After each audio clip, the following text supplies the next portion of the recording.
سلام دوستان و رفقا، خوش آمدید به یه ویدیو دیگه از چنل آموزشات موتور.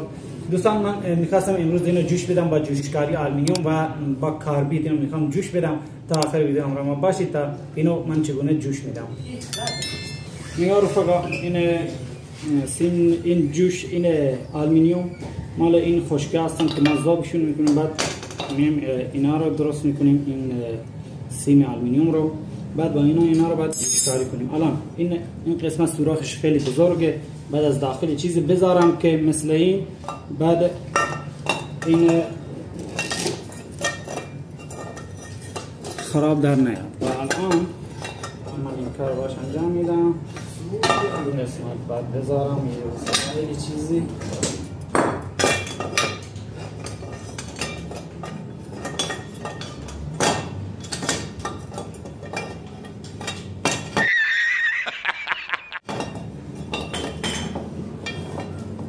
این گونه خوبه. الان اوکی به نظرم.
اینم از جوشکاریش. حالا باید صافش کنم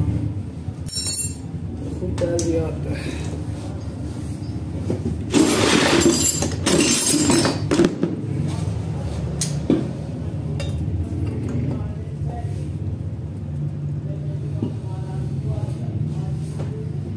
از داخل جوش خورده، از بیرون هم خیلی خوب جوشکاری شده.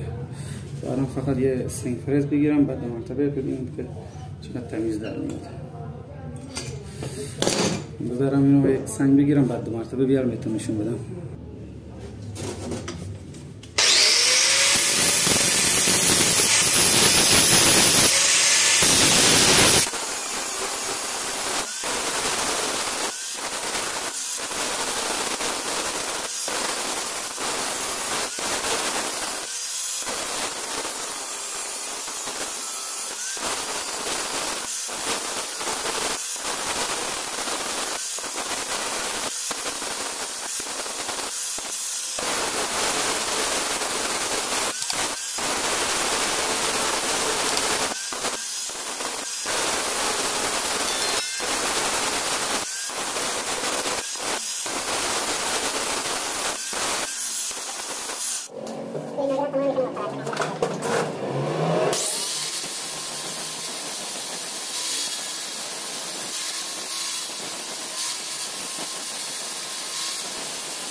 این هم از اتمام کار اوکی در اومده. به نظرتون چی میگین دوستان؟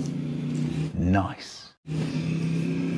کلا جوشکاریش کردم و الان سنبادش کردم. این هم از جوشکاری ما، جوشکاری آلومینیوم. تا یه ویدیو دیگه شما میسپارم. خدای منان.